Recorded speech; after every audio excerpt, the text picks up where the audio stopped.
If you're trying to pay off debt, there's one big question. Should you go Snowball or Avalanche? One gives you quick wins that keep you motivated.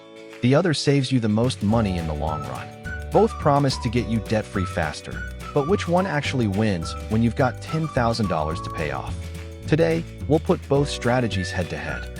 We'll see which one clears your balance quicker, which keeps you consistent, and which might secretly be costing you more than you realize. By the end of this video, you'll know exactly which method fits you, not just on paper, but in real life. So, let's break it down. Let's start with what these two methods actually mean, because once you get this part right, everything else falls into place. The Snowball method is simple. List every debt you owe, from the smallest balance to the largest.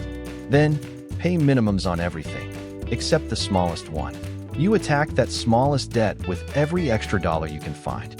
When it's gone, you roll that same payment into the next one, and the next, building momentum, just like a snowball rolling downhill. It's not about math, it's about motivation. Those quick wins give you energy, and that's what keeps most people from quitting halfway. The Avalanche method, on the other hand, flips the order. You start with the highest interest rate first, no matter the balance. You'll pay less in total interest and technically finish faster, but you don't get that early win. It's the smart move on paper, but sometimes it feels slow, and that's where people lose steam. In short, Snowball wins on emotion, Avalanche wins on efficiency. But which one actually gets $10,000 paid off faster? And which one fits real life better? That's what we'll test next. Let's break this down with a real example, because numbers never lie. Imagine you've got $10,000 total debt, spread across 4 credit cards. $500 at 14% interest, $1,200 at 18%, $3,000 at 22%, and $5,300 at 25%. You've got $500 to pay toward debt each month. Not bad, but you need a plan that actually works. The Snowball method says, start small, win fast. You pay off the smallest balance first, that $500 card. It's gone within the first month. Boom! One quick win, one less payment, instant motivation. Now, you roll that freed up amount into the next debt, the $1,200 card. Suddenly you're paying $500 plus your usual minimum. You clear it faster, feel stronger, and the momentum builds. By the time you reach the bigger ones, you're no longer struggling. You've got proof that your system works. Psychologically, the Snowball gives you visible progress, and that keeps people going when motivation starts to fade. The Avalanche method, on the other hand, ignores feelings. It's all about math. You attack the highest interest first, that $5,300 card at 25%. The progress looks slow at first, but it's the most efficient use of your money. Every dollar cuts down interest faster. You'll likely finish a few months earlier and save several $100s in total interest payments. But the downside? It takes longer to feel like you're winning, which is why most people quit halfway. Here's the truth. Snowball wins on motivation. Avalanche wins on logic. The best plan isn't the perfect spreadsheet. It's the one you'll actually stick with. Because when it comes to paying off debt, consistency beats perfection every time. Let's make this real. Meet Tina, a 33-year-old teacher with $9,800 in credit card debt. She tried budgeting apps, side hustles, even debt counseling, but nothing stuck. Every time she checked her balances, it felt impossible. So she picked one rule: snowball it. Her smallest debt was $400. She attacked it with everything. 1 month later, gone. That tiny win changed everything. Next was a $1,200 card. She rolled her old payment into it and cleared it 2 months later. Each debt knocked off gave her a boost, like a scoreboard she could finally win at. Fast forward 11 months, and Tina had crushed nearly $8,000 of her total. Same income, same job, no miracle raise, just momentum. Her friend James, on the other hand, went the Avalanche route. He started with his biggest debt at 26% interest. Smart move on paper. But for the first 6 months, his balances barely moved.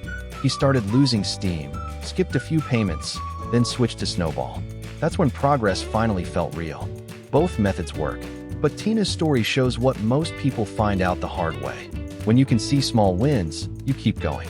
And in the real world, motivation pays off more often than math. Here's what most people miss about paying off debt. It's not just a numbers game. It's a mind game. Every time you clear one small debt, your brain releases a tiny hit of dopamine. That's your reward signal. It says, I'm making progress. That feeling is what keeps you consistent when motivation dies out. That's why the snowball method works so well for most people. It's built around psychology, not perfection. The avalanche method is logical, no doubt. It saves money, but it often fails because we're not robots. People don't quit paying off debt because the math is wrong. They quit because it feels like they're not winning. That's the same reason gyms fill up in January and empty out by March. Progress you can see beats progress you can only calculate. Now, here's the real-world truth. If you're deeply motivated and disciplined, Avalanche will get you there faster. But if you've ever struggled to stay consistent, Snowball will change how you think about money. It's the difference between saying, I'll start next month, and saying, I already knocked one out. Let's do the next. So don't overthink the method. Pick the system that fits your mindset, not just your spreadsheet. Because financial freedom isn't about perfect math. It's about consistent action that your brain can actually sustain. The best method is the one that keeps you in the game long enough to win it. So, how do you actually start right now? Step 1. List every debt, balance, minimum payment, and interest rate. Don't guess. Write it down. Seeing it all in one place is your starting line. Step 2. Pick your method. If you need motivation, go Snowball. Start with the smallest debt first. If you want maximum savings and you're consistent, go Avalanche. Attack the highest interest first. Step 3. Automate your payments. Set them on autopilot so momentum never breaks. Step 4. Add any extra cash, even $20 a week. Tiny overpayments make a big dent over time. Step 5. Track your wins. Every balance you clear is proof that it's working, and that keeps your drive alive. Because getting out of debt isn't about doing everything. It's about doing the right thing long enough to finish strong. So, what's the final verdict? The debt snowball wins on motivation. It's emotional, visual, and keeps you moving. Perfect if you've struggled with staying consistent. The debt avalanche wins on efficiency. It saves you money, cuts interest faster, and gets you out of debt sooner, but it demands discipline. Both paths lead to the same finish line, financial freedom. The difference is which one you'll actually finish. So forget about choosing the perfect strategy. Pick the one that fits your mindset and your moment, and then go all in. Because the real win isn't paying off debt faster. It's never falling back into it again. Stay focused, stay consistent, and remember, every smart move you make brings you one step closer to freedom. So, to wrap this up, small, consistent actions beat one-time efforts every time. Build simple habits, stay consistent, and watch your progress grow day by day. If you want more practical tips that actually work, hit that subscribe button, turn on notifications, and join us for weekly insights that help you take control of your finances and your life. Don't miss out. Start your journey today.